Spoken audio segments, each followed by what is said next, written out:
I got something special for you guys today. We're gonna be reviewing one of the craziest watch collections. We got watches in here, and we got some crazy heavy hitters in here. But I wanna introduce you guys to my really good friend, Omar, who I've known for about 18 years. And it went for 18 years, dude, long time.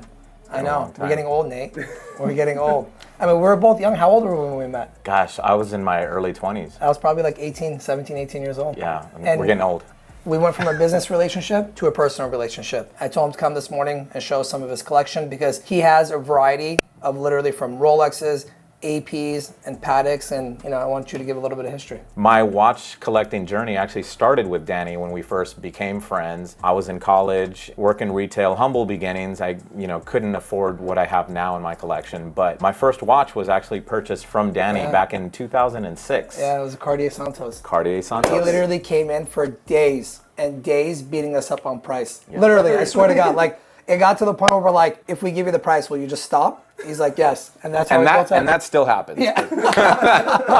And just reflecting on that, I remember I had to put a deposit on that watch and then pay it slowly, and Danny totally accommodated me in that because that was the time and that's what I needed to do to obtain that watch. What were you doing for work when you At that time, I was in retail. So I used to work at South Coast Plaza. So I was in retail at Macy's and was in college as well at the same time. Every week I got paid and it wasn't a lot of money, right? And so what I had to put in to get that watch was just a lot of hard work and not eating out and not spending money, but every week making my payment. And finally, I was able to achieve it. My first Cartier. Dive in, dude. Yeah, let's jump right in. So should I open both boxes?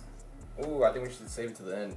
Sure? We have to. People could just fast forward, you know that, right? Oh, yeah, definitely, but hopefully they stay. Yeah, that's true. That's true. So we'll start with this box, and we have some Rolexes here and a Vacheron. This is your only Vacheron, I think, right? This is my only Vacheron in the collection. This is not a flex watch that you walk in the room wearing this, no one's gonna know what it is unless you're a real watch guy, right? And sometimes you want that understated, not super flex. Those that know, they know, Those that really appreciate horology and the historical aspect of what Vacheron brings, they're gonna know. Everyone else doesn't need to know. Yeah. And sometimes you want it like that, right? Yeah, of course. And it's the patrimony. It's the patrimony. patrimony. They make many different variations of this watch. I put the white strap on it for some fun, and it just gives it a nice, clean look. And is Vacheron, after owning this, is Vacheron something that you'll pursue and buy more of? I would pursue Vacheron. I look, it's the oldest watch brand in timepieces, right? Yeah. And it has a lot of rich history. It's part of the Holy Trinity. It's one of the big three brands. Yeah. So there's a huge historical aspect to Vacheron. You can never go wrong with a Vacheron. It's almost kind of like matching. I like it. I like you it. That? Yeah. There you go. I got the white on white today. I love it. I love it. The Hulk. Everyone wants a Hulk today, Yes. right? I saw the beauty of the Hulk back in 2010. I couldn't afford a Hulk at that time, but I was crazy about this green dial back then. And it was funny, these things, I remember when they used to go for $7,500. You remember that? Yeah, they were going for the same as a black on black Submariner. Correct. People didn't really want them. People did not want Yeah. them. Yeah, you didn't 80s know couldn't that? move them. They Yeah. had to discount them, Yeah. right? This watch, I remember from the beginning when this came out. Those were the good days when you could walk into Rolex and get a little bit of a discount. Exactly. Doesn't happen now. Impossible. No, impossible. It won't happen. I mean, look, beautiful watch. You have the green dial, green bezel, and a lot of people actually get upset with me. And I'm not going to say this just because you have the Hulk too. I actually like the Starbucks better. I do. That's blasphemy. Blasphemy. I completely disagree. It's blasphemous, but... Do I like the Hulk? I love the Hulk. Would I wear the Hulk? I would wear the Hulk. But if I had to pick one or the other, I would but look, this is personal taste. Yeah. Right? It's not because, oh my God, this is discontinued. I'm a firm believer of buy what you like, right? Yeah. Because if you buy what you like, I feel that you get every dollar's worth out of that watch. Correct. And the Starbucks is an absolute classic and less flashy, a little more understated, but the bezel pops, so it's perfect. Yeah, I like the contrast. Yeah. I like contrast in my watches. I like different dial variations, and some people don't. I mean, look, do I sell the Hulk? Like if I had 5 Hulks and 5 Starbucks in the lineup at the store, the Hulks will sell faster. Yeah.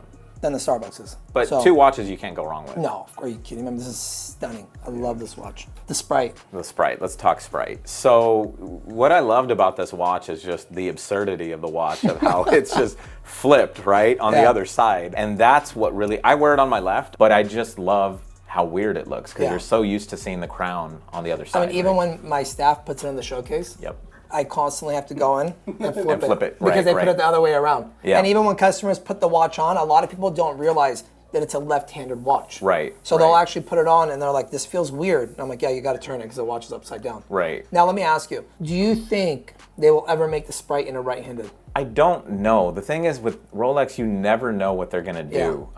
You never know what they're going to do. I hope they do, and I hope they discontinue this so that it becomes even more rare. Yes. But they came out with this like 2-3 years ago. They came out in 22. I like it. I personally like it. Is it comfortable when you're wearing it on your left? Very comfortable. I mean, Oyster bracelet, GMT, not as comfortable as a Jubilee, but I mean, I wear Rolex all the time, so it's pretty comfortable. I mean, look, I always say this. Rolex, they're masterminds. They're geniuses. Any Rolex you put on, really, other than the Deep Sea or the Challenger, is going to be comfortable. Absolutely. Yeah, I mean, they make it perfectly for the wrist. They make it perfectly weighted. I mean, they really know exactly what they're doing. The brand is a powerhouse for a reason. These guys really know what they're doing. And the GMT function, once a person actually knows how to work it, it's one of the most simplest movements, but it's one of the craziest complications you can have on a watch, honestly. Very useful, especially if you travel, right? You can tell the time anywhere in the world just by the click of the bezel. Pepsi. This is the staple of the GMT. Correct. People always go, oh my God, it's so high, it's so high. But anytime we have a Pepsi, it always sells. You can never go wrong with a Pepsi. I mean, there's a lot of historical roots with the Rolex Pepsi going back into the 60s and 50s. And so it's timeless, it's classic, it's the best GMT in my opinion. I know a lot of people feel that way. On a Jubilee all day long. So are you on the Pepsi? You like Jubilee better than Oyster? Absolutely. On a Pepsi, I'd have to be Jubilee. What about the Sprite? Or the on the Sprite, I like it on the Oyster, and I want to have both, right? I want the Oyster on a GMT, and I want the Jubilee. So I feel like this is perfect. On the Pepsi with that coloring on the bezel, has to be Jubilee for me. Batman or Batgirl? Batman or Batgirl, I would probably go Batgirl just because I have one on Oyster, which is the Sprite, and the Jubilee's a little bit more comfortable. You like the Jubilee bracelet more? I like the Jubilee bracelet a little bit more. I definitely want both in my collection for different variations, but for comfort, Jubilee. See, for me, on the Pepsi, I like the Jubilee. Between the Batgirl and the Batman, I feel like the Batman looks better. The thing with these is the coloring on the bezel really stands out a little bit more when it's an Oyster, whereas the bling on this can kind of remove that a little bit, but you have more contrast and a clear look on the color of the bezel. 100%. This one keeps like screaming at me, dude. I don't know why. I swear to God, every time I go to reach for the watch, my eye is over there. Right. I love it. I love the color combo. What color did it come with originally? Black strap. Black strap. Black the alligator. white does it. Now, the staple of Rolex. Yes. Even before this craze and all the other watches were going over retail, the Daytona always went over MSRP. Correct. Even in 2008, during the economic recession. Correct. One of the worst recessions we ever went through. Correct. This watch was still going for $5,000 to $6,000 over MSRP. I'm serious. I know that. Yeah. Wow. The model at that time was the one with the stainless steel bezel, and it either came in white or black. And if you're able to get it, I think the MSRP at that time was like $7,500, and it went for about $12,000 to $13,000. And even till today, and the Daytona stainless steel, I don't care what anybody says, will never go under retail. The only thing with the Daytona is it wears small. It's smaller, it's conservative size on the wrist, but look, this is the icon, this is what everyone works hard to achieve for once you enter the Rolex brand, right? You might start with a Datejust, or if you're lucky enough, a stainless sub, but once you're into the brand and you want to build with the brand, this is what you work towards to get to one day. It is an absolute icon.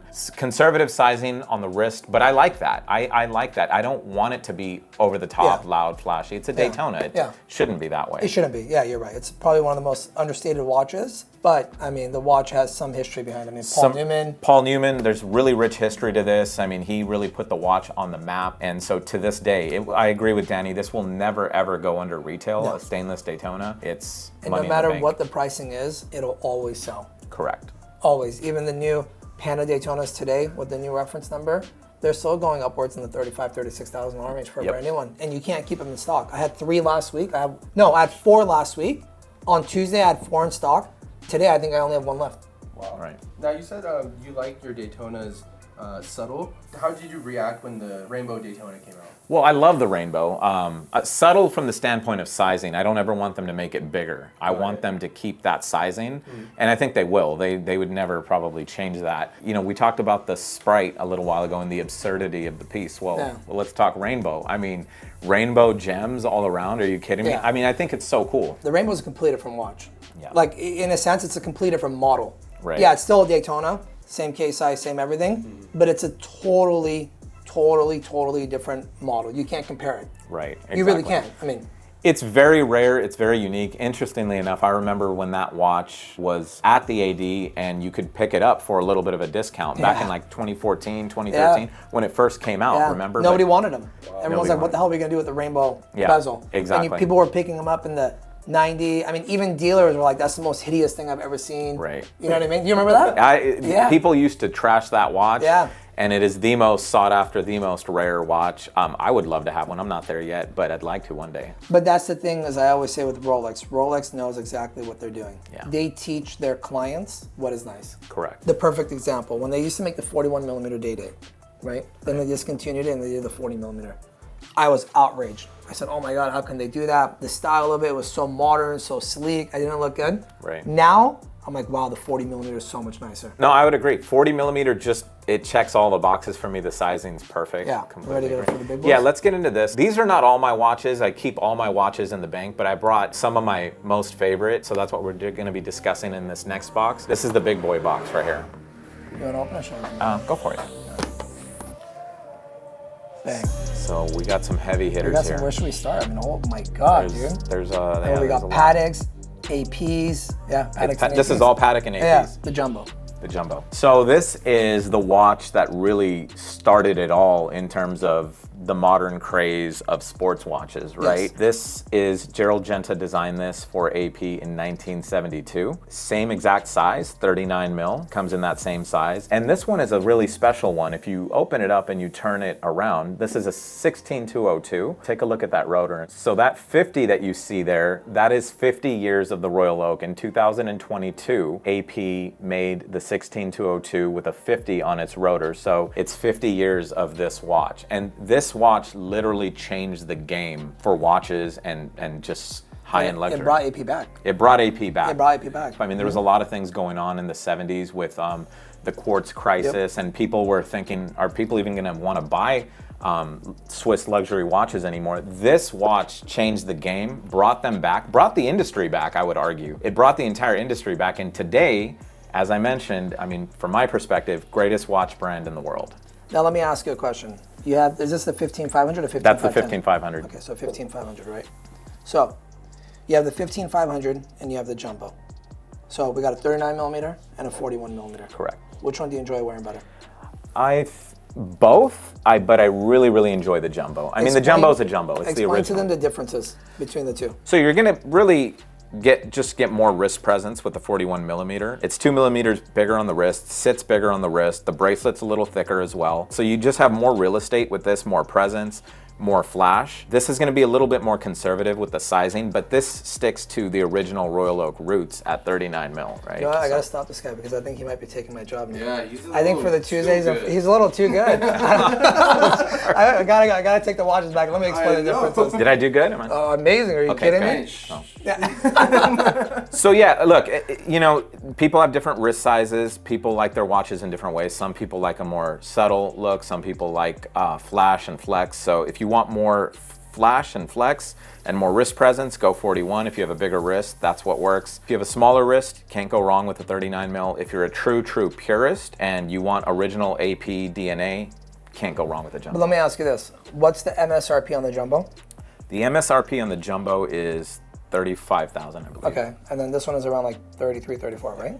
Today, yeah, they don't make this one anymore. They have The 15510. But yeah, the 15510, but it's around 32, 33. 32, so it's about the same MSRP. I believe so. How much harder, because you have a good relationship with AP. Correct. You're buying them directly with AP. Correct. How much harder is the jumbo to get than the 15510? Significantly harder, way harder. Why? First of all, they don't make as many. Yes. I believe they make about 2,000 jumbos a year in total, all metals, all Oh, variations. really? Yes, I read that somewhere, I believe. And just so you guys know too, they make the jumbo in stainless, they make it in yellow gold, they make it in rose gold, they make it in skeleton. So the fact, and they make it in platinum too. So the fact that they only make 2,000 of them is not that many. Correct. I read that somewhere where they're making about 2,000. So it's very hard to get. Yeah. It's more limited in production every year, and really it's their staple piece. It's their signature piece. It is something that goes to their best collectors that they see someone who's going to be with them for the long haul for years and years to come. I've been very fortunate enough to build a great relationship with AP. Phenomenal brand. Second to none in servicing, treats you like family. Shout out to AP. But yeah. But what's funny is with AP, so you have the 41 millimeter. This looks like the 2.6. Correct. 26239. 26239. So this is going to be the OR. This is going to be the open case back. Correct. Okay, so they make the 26331. Correct. Which is thinner.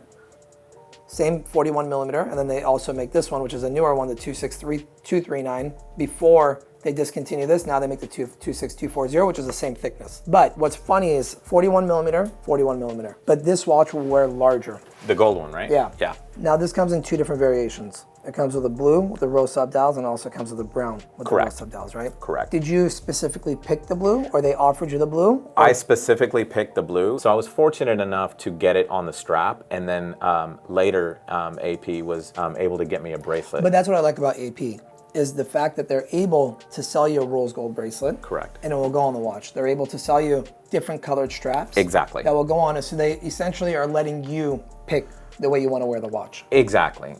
And once you've established a good relationship with them, they can't obviously cater to everything that you want, but they'll work with you and they'll get you there. As relationship goes both ways, right? So of course. Look at the finishing on these bracelets, though. This is again why I say AP is the best brand in the world. I mean, that finishing on these bracelets, I mean, how long does it take for them to do this? Do you know? It takes hours and hours.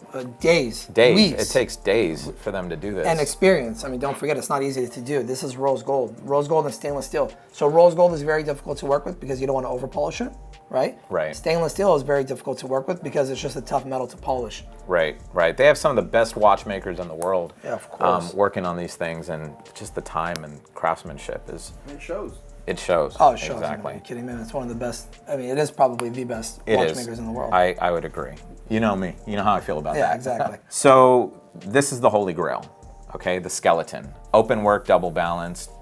Just look at that. Look at the inner workings of that and look at the movement, right? So this is also something, once you've built a relationship with the brand and you have some history, you work towards this. This is kind of an achievement piece within the brand, right? Let me ask you, how long did it take your relationship with AP to get this watch? It took about 5 years and multiple pieces, and they get to know you. It's a true relationship building. They want to know what you're about, and just like in any relationship, are you in this for the long haul, and are you patient and other things? Are you promoting the brand? Are you a brand ambassador? Because they don't want to just give it to anybody. Correct. They shouldn't They give it to want to give anybody. it to somebody that appreciates the brand. Who genuinely cares about the brand, wants to promote the brand, and is passionate about the hobby and the brand. Yeah. So, I mean, this is a piece right here. But let me ask you, when you wear this watch, how do you feel? Oh my gosh, I feel like I made it. That watch, and there's another watch that makes me feel that way, but that watch makes me feel like I made it, thank God. I mean, this is like young CEO,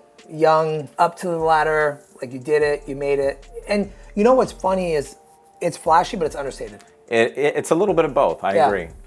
But it also keeps me going because I feel like I've made it, but there's a lot more to do. And I come from humble beginnings, and even now with what I do with my regular job, I have side hustles as well. So I'm constantly, looking at different things to do to achieve more and work hard, and all of that is a good thing. So I didn't come from money. This is all just kind of working hard, side hustles, multiple jobs, and over the years, and different 18 years of just hard work, and it keeps you going. I mean, nothing comes free. I mean, at the end of the day, you know what I mean? Sometimes people look like, oh, I wish. I mean, anybody can buy these, just work. Hard work will always pay off no matter what. Sometimes it's slow. I mean, you've been doing it for 18 years. Correct. 18 years, this journey's been the first 10 years of your life, would you even dream about? No, maybe even the first 13 years of your life, would you even dream about half of these watches? I knew I would work hard to achieve one day, but I couldn't imagine I would have gotten this far, right? And I did, and so why stop there? Keep going, keep working hard, right? I mean, the sky's the limit. That's the key.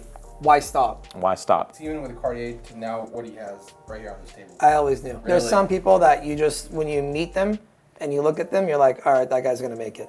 Or that kid's gonna make it. Or that kid's gonna make a difference. That kid's gonna do it. I always knew.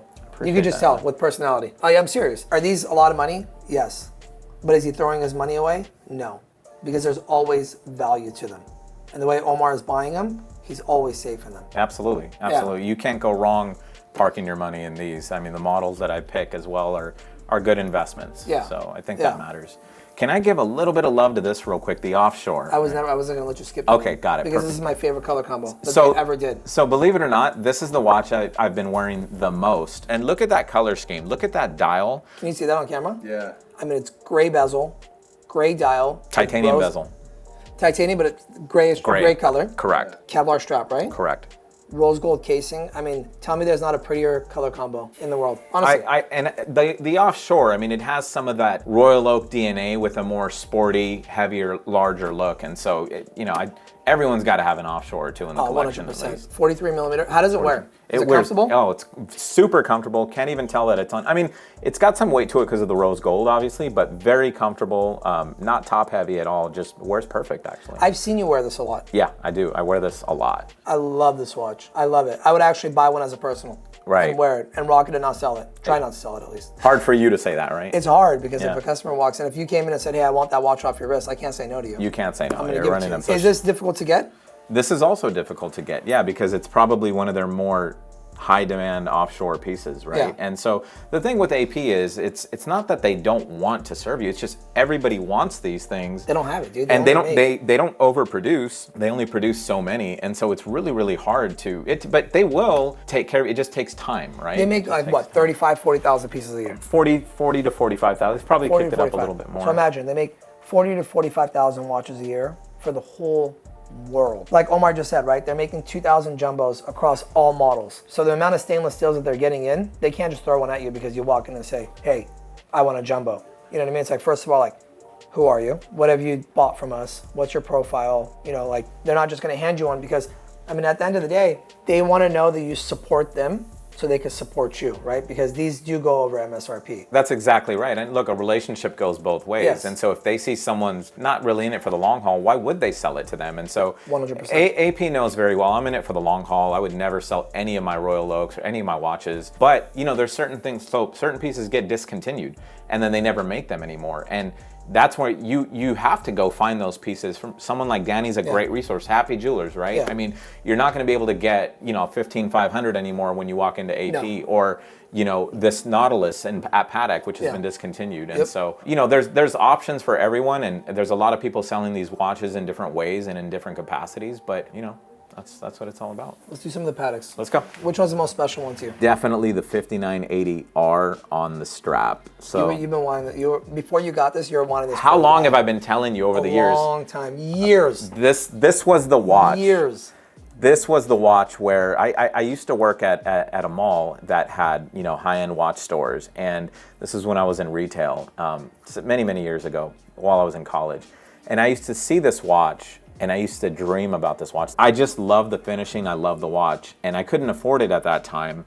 And I thought, I'm gonna work hard and own this one day. So then when it actually happened, I reflected back on that moment when I used to just daydream and gaze about it, and it was just, I felt accomplished. I felt, wow, I achieved what I really, really wanted. Let me ask you, did you want the one on the strap instead of the bracelet? Yes. To me, this is the best Nautilus in the entire lineup. So a lot of people don't know that the 5980 on the leather strap has a different dial than the 5980 on the rose gold strap. People don't realize that. That is correct. So you see that sub dial, it's lighter and it gives it contrast, and then it has that red hand, whereas on the 5980 on the rose gold bracelet, it doesn't have that contrast. No, it's all black. It's all black. And so I like how it pops. I just love the strap factor because I could put different straps on it, different colors, and make it pop, What does John Mayer say? It's getting serious with the Patek when you're on a strap. Yeah. Right? So he's right about that. Beautiful watch.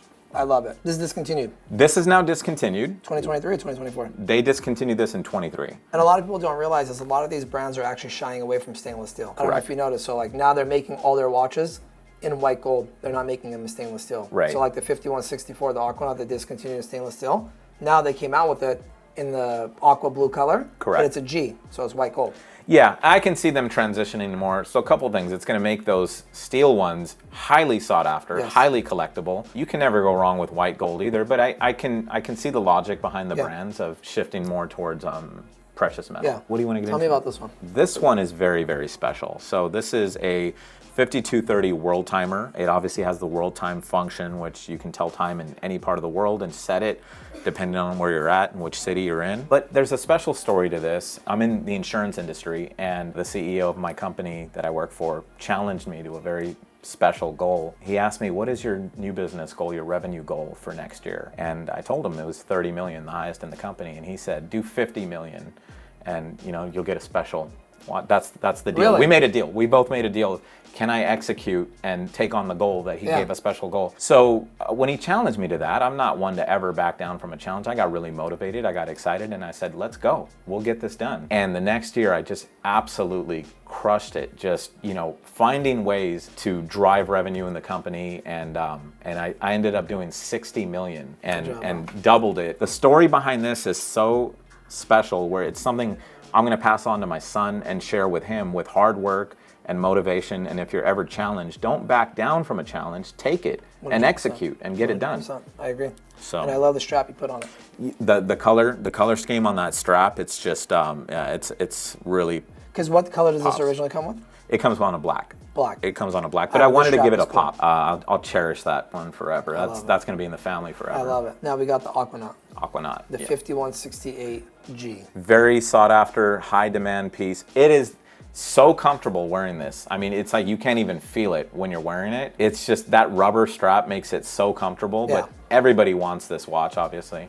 And this is bigger than the 5167. That is correct. So this is 42.2 millimeter. The 5167 is 40 millimeter. Yeah. Do you like the larger size? Is that why you wanted this one? I do. I wanted the larger size on this particular model. I like the white gold aspect. I mean, a lot of people want the 5167. And blue dials on white gold, you just can't go wrong. No. I mean, you really, really can't go wrong. So I felt with my Nautilus and Aquanaut, I wanted precious metals in both. So that's the route I went. You wear this a lot? I do. You take care of your watches too. I do. I keep them all, again, in the bank, so I haven't seen them all together like this. Advice to watch collectors, always keep your stuff in the bank and always keep it insured, one watch at a time. So it is kind of a pain to go there and switch them out, but it's the smart thing to do and the safe thing to do. 100%. Now there's one last watch. Yeah. And this is the most special one out of all. Yes. On your wrist. Yes.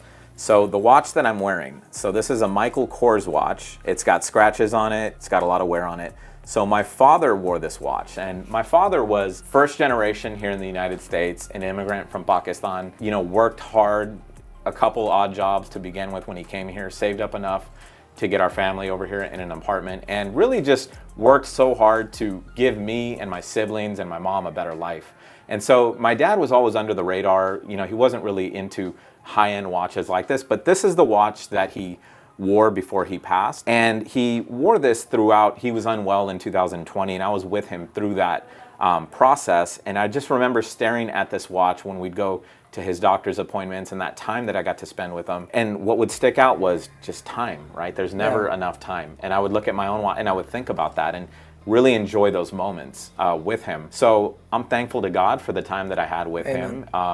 So God is good all the time. And so this watch, I will always, always have, and I look at it every night. It's in my desk, and I look at it, I remember him, and it takes me back to that time. So really, this is what the hobby is all about, right? It's not just about the high-end watch. Every watch has a story. Of course. Every brand has a story. Every journey is unique. And so I have watches, like I have a Gucci watch, it's at home, but my uncle got me that for my wedding. And every time I look at that watch, I'll wear it on my anniversary, and I'll remember that's such a great gift that my uncle gave me. So different watches have different stories, right? And that's what it's all about. So. I always recommend always keeping the first watch you buy. Whether it's it could be whatever. I mean, it could be Michael Kors, it could be Mike Jacobs, it could be a Tag, it could be an Omega. It could even be a $100 watch. Because when you keep that first watch and you put it next to all your other watches, it'll always be a reminder of where you began. The irony of that statement is, he sold me my first watch. He sold me, and then he forced me to sell it back to him. So. I didn't force you. I did not. I love you, bro. I love you too. I did that. You remember that Cartier Santos I was talking about the story? Yeah. About he came in 45 times? Yeah. I think we almost kicked you out of the store too. I swear to God. Get him out of here. I'm serious. Yeah. We said either you buy it or you leave. He said, all right, fine, I'll buy it. But at the end of it, after he bargained with us, he goes, I'm gonna do payments on it. I was like, oh my God, I have to see this guy another 50 times. Humble beginnings. Humble beginnings, baby. Humble beginnings. I love it. But that's how we built our relationship. That's how, and you know, our relationship now goes well beyond business and watches. Yeah, of course. And Are you kidding me? I mean, every time we talk, we're talking about watches for 5 minutes and then life about the rest of it. Family, and just so many other more important things as well. So. Well, make sure in the comments down below, let us know which one your favorite was. If you were gonna pick one, should we let them pick one or two? You know me, only one. I know, he always does that. All right. Go with one. Pick the one that you would pick for your collection, whether it's your first watch, whether it's your 10th watch, and make sure to comment down below what you thought of this video. If you want us to do more, let us know. Omar, love you, bro. Love you too, brother. Thank you. God bless you guys. God bless you. Seriously.